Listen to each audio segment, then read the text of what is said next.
What is up, everybody, and thank you for coming to my first Tech Talk, a section that I plan to make regularly, somewhat regularly. I don't know if every week, every 2 weeks, once a month. It's supposed to be a video section where I talk about current tech cards, new ideas that have been popping up in the format since I'm being asked, every stream, what do you think of this tech? What do you think of that idea? I figured I would just make a video on a couple of these ideas that have been popping up recently and let you know what I think about them. Before we actually get into it though, be sure to leave some feedback in the comments down below if you like that type of content, so I know whether I should make these regularly or not. Feel free to leave any feedback. Also feel free to mention any text that I have missed in the video, and if you haven't yet, feel free to subscribe to the channel. But without further ado, let's start getting into these cards for today's episode. The first one I wanted to talk about is Eradicator Epidemic virus. I feel like a lot of you have already seen this before. It is something that has popped up in specifically Tearlaments 1 or 2 weeks ago.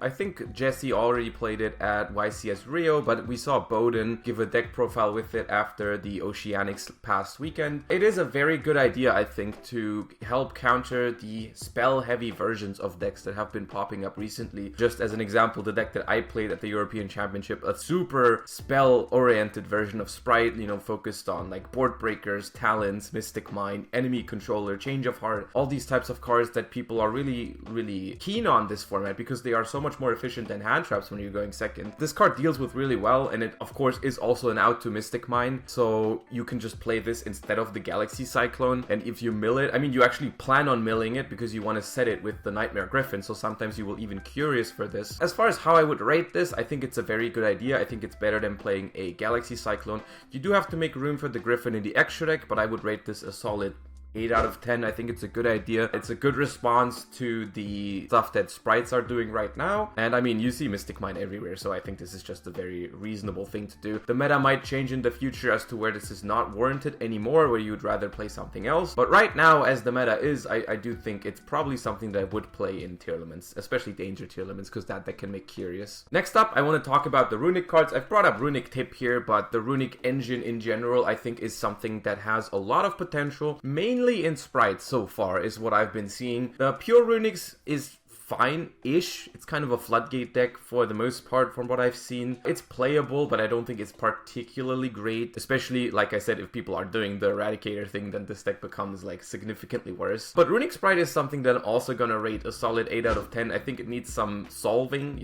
I have a deck profile coming in the next couple of days on Runic Spright, so if that's something you're interested in, make sure you subscribe to the channel. But the Runic cards in general are quite powerful, and I do like them, so I'm giving them a solid 8 out of 10, and I think we see some of this stuff going forward in some way, shape, or form for sure. I mainly love that these can also play like spell and trap removal in the main deck without actually having to play something like a non-engine card, right? In engine, you have searchable back row removal, which I think is very valuable in a meta with, all the floodgates that we have right now. So I really like the Runics. You need to be able to play around, not having a battle phase though, so they are a little bit harder to pilot, but I enjoy that type of playstyle a lot. Runics are cool. Next up, Branded in High Spirit in Tearlaments. This card has been popping up. I have tested it before the European Championship, so it's not a super new thing, but it's the first time it's really seen success, I think, in Bowden's deck list from the Oceanics. I'm not sure if Jesse already also played it at YCS Rio, since he didn't publish his deck list, I think. Yeah, what do you do with this card? It's very random, because currently, all you can reveal in Tearlaments that makes sense is this card right here, D3S Frog, because it is 2500 attack, like, just randomly, and is an Aqua monster. So what you do with this is you send a D3S Frog from your extra deck to the graveyard, and then you discard a Tearlament from your hand and add an Albion from your deck to your hand. The Albion then just like draws a card, so it just replaces itself, and then this basically triggers any Tearlament in your hand as a quick play spell. So you can do it on your first turn to start off your plays, which is especially cool because it also puts an Aqua monster into your graveyard. So it's essentially, it's an instant fusion in a way that checks off one Tearlament effect from your list of stuff you can still do on the rest of the turn, right?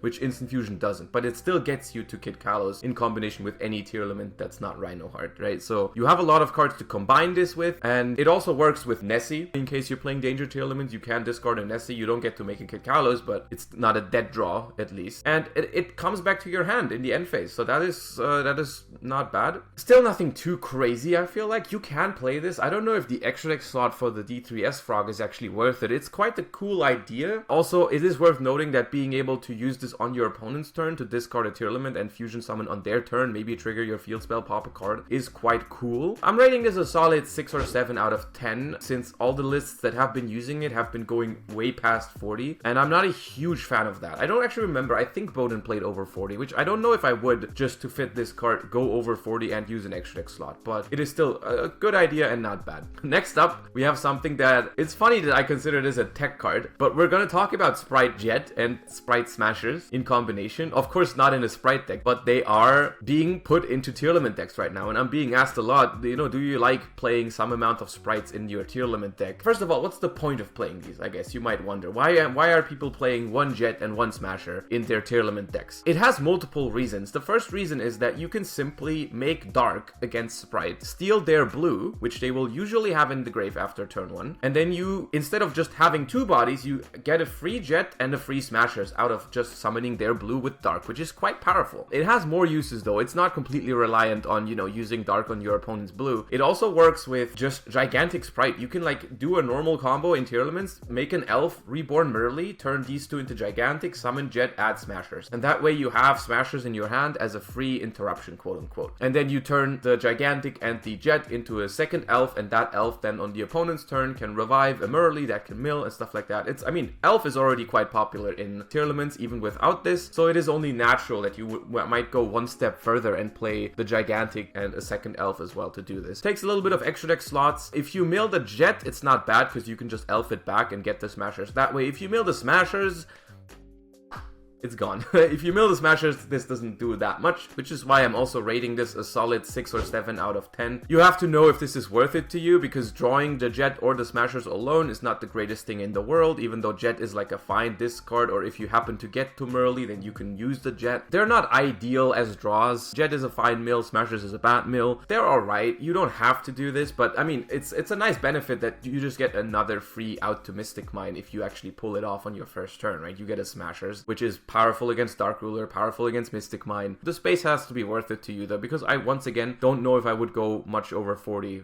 just to fit some Spright cards in my tier 11 deck. Life Twins. Life Twin Spright has been popping up a lot recently. A lot of people have been switching to the Life Twins as their normal summon engine, and I've been asked a lot on what I think of this, especially because when I talked about Pure Spright in my recent meta tier list video, I didn't include the Life Twin version. When I tested this, it felt like very, very similar to Pure Spright, so I'm kind of putting these in the same vein as just playing Deep Sea Diva, Nimble Beaver, or Dark Beckoning Beast. I think they are relatively similar for the most part. What I think they do is they offer you a separate line of play that draws you cards and gives you like the pop interruption on your opponent's turn, so they are fine. They take up a decent amount of extra deck slots though, which I think is not ideal, but I mean, having more options is always good. It's like a so-so situation. I don't think they offer you that much more over the other normal summons, especially since people don't really play them with hand traps, so the cards you draw will usually not have the greatest impact on the first turn of the game, or like on your opponent's first turn of the game, so it's more like a follow-up kind of thing. Like, these guarantee follow-up, which you have to know if that's worth it to you. You have to probably play the Kill brick as a one-off, which is not a great draw, and you have to make up some room in the extra deck for these as well. Like, I'm giving these a 7 out of 10. The version is good. It's pretty much pure Spright though. Like, I don't think it changes that much about like the deck itself. Number 29, Mannequin Cat, is a card that I felt obligated to mention because it's a card that I should have played in my European Championship deck, and I did not. I decided against it. I had it on my radar somewhat before the event, but I haven't tested it enough, and I think if I did, I would have included it in my list because I think this card is very, very good. I mean, what do you do with this card? You summon a monster from your opponent's graveyard, and then you can trigger her effect when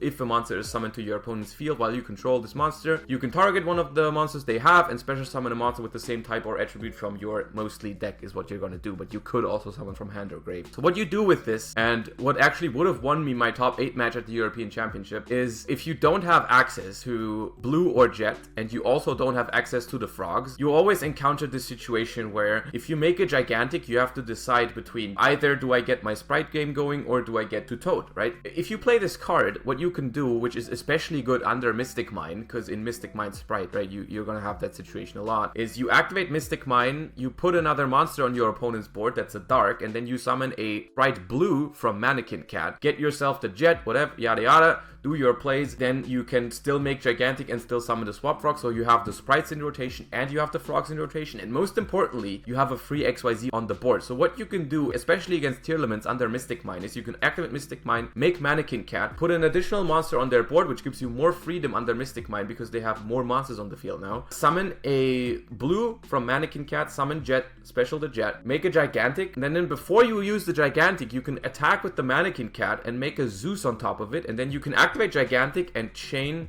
Zeus. And what that does is you will destroy, or you will send the entire field to the graveyard as Chain Link 2. As Chain Link 1, Gigantic will resolve by detaching from your Zeus, because it can do that, and will still summon to the field. So you're not getting rid of the monster you summon from Zeus, you summon a Swap Frog and make an Elf with that. And because Gigantic has resolved in the same chain as Zeus, your opponent cannot trigger any of their graveyard Tearlament effects. They cannot fuse, they're locked for the rest of the turn. It's very, very powerful, especially under Mystic Mine against Tearlaments. Now, this is like the most spicy stuff I think you have to look out for YCS Niagara Falls, but since I am not playing in this YCS, I decided to add 2 cards that I think have not popped up yet, but might have great potential. The first one is a more experimental thing that I wanted to showcase to you, to everyone that has been playing, you know, Spell Sprite versions and has been worried about, you know, what do I do about everyone playing Anti-Spell now? What do I do about everyone doing the Eradicator Epidemic virus? And since I'm not going to the YCS, I think I can share a little bit of the stuff that I've been thinking about recently. A card that I think has decent amount of potential is PSY-Framegear Epsilon. I've told you about this card in the past because I've been sick of Floodgates, but I think this is finally the time where if I was playing Spell Sprite, I think I would cite this card. Because what this card does is basically it's Gamma but for trap cards. So I was even thinking about playing this card for the European Championship, because in testing, whenever I played Spell Sprite and I faced Tearlaments, I looked at my hand full of power spells and some Sprite cards, and I was like, yo, I win this game every time if they don't have a Floodgate. The reason I didn't play this at the European Championship is because back then in Tearlaments, people have been doing like Summon Limit, Skill Drain, cards that they didn't have to shotgun every time. But now that all the board breaker decks are so popular, I feel like everyone is on Anti-Spell and Eradicator, which are cards that you usually shotgun, right?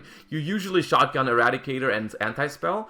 And this card is so good if you resolve it on an Eradicator Epidemic virus or a Anti-Spell Fragrance, let me tell you. And I genuinely, if I was going to the YCS and I was playing Sprite, which I think I would play Epsilon in my side deck, and I would hope to catch a lot of people off guard. If you're a Sprite player and worried about Anti-Spell and Eradicator, consider playing this card. You could even side deck Gamma alongside with it, because you already have the driver in your deck, but I wouldn't side Gamma against Tearlaments, it's not that great. But you have, like, if you have Gamma in your side deck, it covers a lot of rogue matchups. Like if you hit Circular with a Gamma, it's pretty strong and stuff like that. Epsilon is, I think, a very good idea for this meta. And the second card that I also wish I knew about before the European Championship, because it would have been very good in specifically Spell Sprite. Necrovalley is a card that is, in my opinion, just from looking at it from like a theory perspective, this card is almost as good as Mystic Mine against Tearlaments, maybe better, because you can even use it going first, and going second, it turns off Snow, it turns off all their graveyard summons, it turns off like all their graveyard fusion effects, which means they can also not pop with Pearl Rhino. It turns off Gizmek summoning back into any topologic zone. Like they basically can't really summon into a topologic zone unless they have Havness in hand. And then you can also stop them from bringing back Kaleido Heart after they send it with Sulliak. It basically stops everything